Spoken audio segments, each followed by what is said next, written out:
Бул биздин коомду кызыктырган өкмөт мүчөлөрүн жана өкмөттүн курамында иштеген жетекчилердин кызматкерлердин иш сапары жөнүндө. Өткөндө да мен айткам. Мына социалдык өнүктүрүү министрлигинде эмне деген көрүнүш болду. Баскан турганды селфи кыла беришип ошого жетти. Азыр мен иш сапарды талдап көрсөм, 400дөн ашык иш сапар болуптур бизде. Анын ичинде баягы чакырган эл аралык уюмдар төлөгөн иш сапарлар бар экен, анан республикалык бюджеттен төлөнгөн иш сапарлар бар экен. Азыр мен эми Шамил Үмөтович, сизге тапшырма, тез аранын ичинде талдап, кайсы жетекчи кайсы жерге барган, эмне натыйжа алып келди.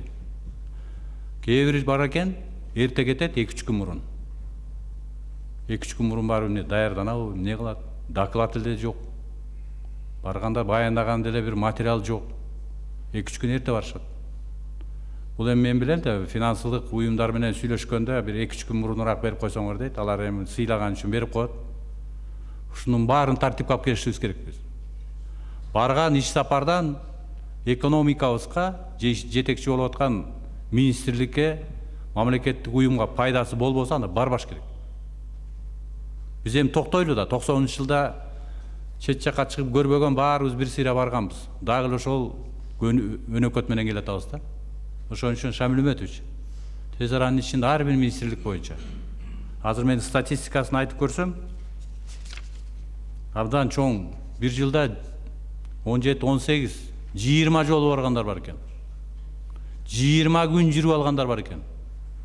Фамилияңарды айтпай эле коеюн, өзүңөр билип атасыңар, мен каякты карап атам. 20 күн не деген командировка?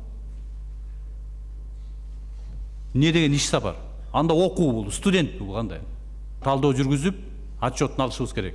Кээ бирлер бар экен, эми мына тышкы иштер министри бар, каржы министри бар, экономика министри бар, булар да көп. Баягы биздин биримдиктер менен чогулган учурлар болот.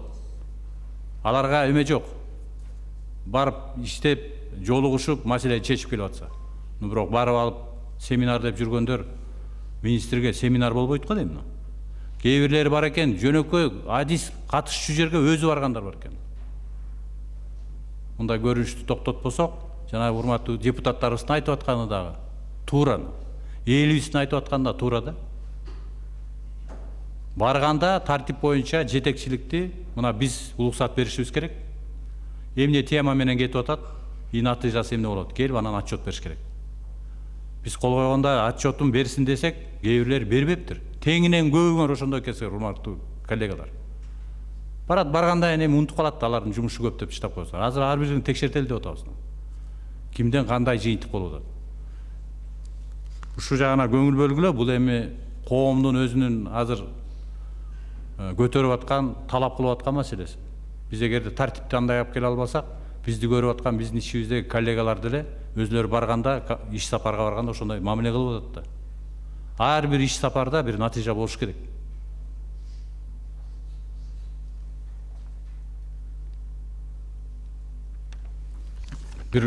Азыр берели, бир 2 жуманын ичинде Шамил Үмөтович, макулбу? Кайра чогулуп, ар бири менен кайра сүйлөшкөндөй бололу.